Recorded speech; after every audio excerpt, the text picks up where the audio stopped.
So it's March 10th, Tibetan National Uprising Day, and this year marks 67 years since Tibetans took to the streets of Lhasa en masse and said the occupying Chinese forces get out.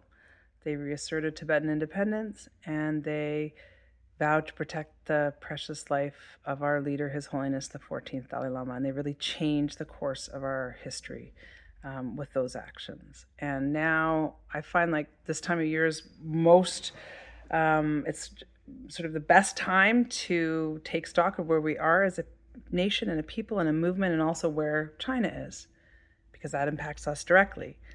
Number one, the Chinese government just announced their growth target for the year out of Beijing at the National People's Congress, and that target is, for the first time in over 3 decades, lower than 5, or it's the lowest it's ever been. It's 4.5 to 5%.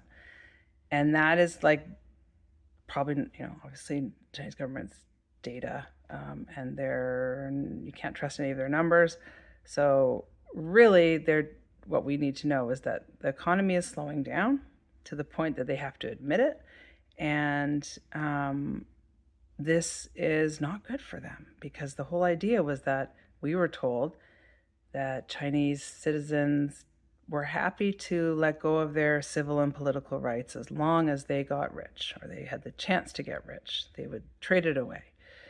Well, if people can't get rich, if the economy is slowing down, then what happens to that trade-off? And what are they satisfied with? And on top of that, there are other angles to this, but economy slowing because of the Trump tariffs and the trade wars and the economic chaos and the political chaos in the international scene that has impacted China in so many ways, including factories closing and people not able to get paid, and their bosses just disappear with not just their jobs are gone, but then their last 3 months of pay is gone. And on top of this, there's a real estate crisis. Property prices are down year upon year, and this is where the average Chinese person has put their money, their savings, because it's one of the only places they could put it. And so that means that the average person's security is evaporating. And if you look at property prices as down, reported to be down about a fifth, but some say it's twice that, then that's like 40% lower. And so what does that mean for people, and unrest and dissatisfaction and despair spreading across China? And that's because of overbuilding and corruption, and nothing that seems like, if the crisis is not over yet, there are still a lot of pieces there's a whole house of cards kind of waiting to fall. So that's huge, that in and of itself. At the same time, what is down in China is birth rates. So demographic crisis because of the one-child policy and the rapid industrialization of China. So not enough babies being born, not enough people and workers now and in the future, mostly, coming in the coming times, to support this aging population and to keep the economy moving at all.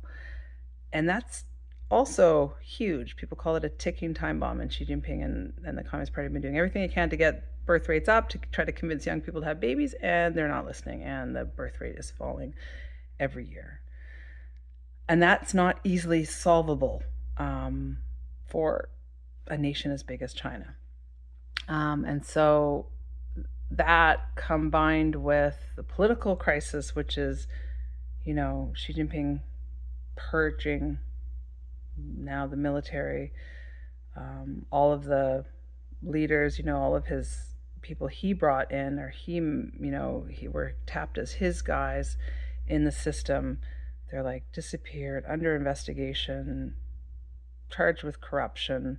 And most recently, the Central Military Commission, so there were 7 members, and now there are 2, Xi Jinping and his main lackey, and one of China's top generals with a lot of street cred. He's out as of recently, along with another general. And so The Center for Strategic and International Studies in DC put out a report recently that's about how all of this purging of the military over the last 4 years has, calls into question China's battle readiness or ability to for the military to function, especially if it needs to, or in the event that the say for the invasion of Taiwan or whatever they want to do, that's not good. And you also have to think like these purges and this kind of madness. It's not just like Xi Jinping consolidating his power. It's like him being paranoid and lashing out at everyone, and he's becoming more isolated, and that's not good for any government in any country, let alone that system that's already a black box. And so yeah, I just feel like it makes everything there less secure and stable, and our world less secure and stable. But that's not strength, that's weakness overall, however it manifests. And then next is what is rising in China are protests. So China Dissent Monitor out of Freedom House, a project of Freedom House, measures protests in China. And 2025, as compared to 2024, there was a 48% increase in the number of protests. And the majority of those are economic related, employment related. And so, yeah, what does that say to us? The Chinese people themselves are not happy and struggling. I think 15 to 20% youth unemployment is what at least the official numbers are now. I mean, this is a serious challenge to the party. And so when we think of all of that, and then we think about Tibet and where we are as a people, so actually our population is up, though we can't measure it easily or accurately because of Chinese government restrictions. But for sure there are, even according to China's latest census data and other sort of analysis, 7 million plus Tibetans, probably closer to 8. And also we have, we're a small population, but we're small and we're mighty. And we've shown that time and time again. And Tibetans inside Tibet are still fighting. And His Holiness the Dalai Lama at age 90 just made an announcement that shook Beijing, which was to say that he will, not only will the institution of the Dalai Lama continue, but that his reincarnation will not be born in Tibet as long as China occupies Tibet, and that there will be no foreign interference in the process of his succession. And this was just a huge taking back control of the narrative and taking back our power in such a way that really, I think it sent the Chinese government, put them on the back foot and really caused and is causing a lot of stress and anxiety for them. And then we have our democracy. We just had an election in the Tibetan parliament and for our president. 50,000 plus people voted just in the preliminary round. And yeah, it's not perfect. And 50,000 people doesn't sound like a lot, but we have a democracy that many people are engaging with in exile.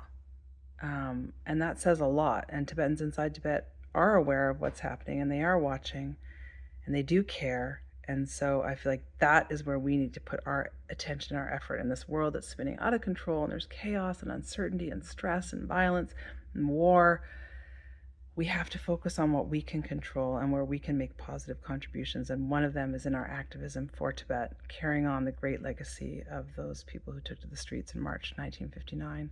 And that's what I'm going to do. That's what my kids are going to do. And that's what I know our people everywhere will do, and will live up to this great legacy that we've been handed. And ultimately, People's Republic of China, things can change in an instant.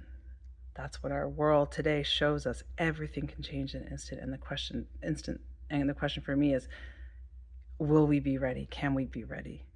Will we have our eyes on the prize and seeing clearly the world as it is, all around us.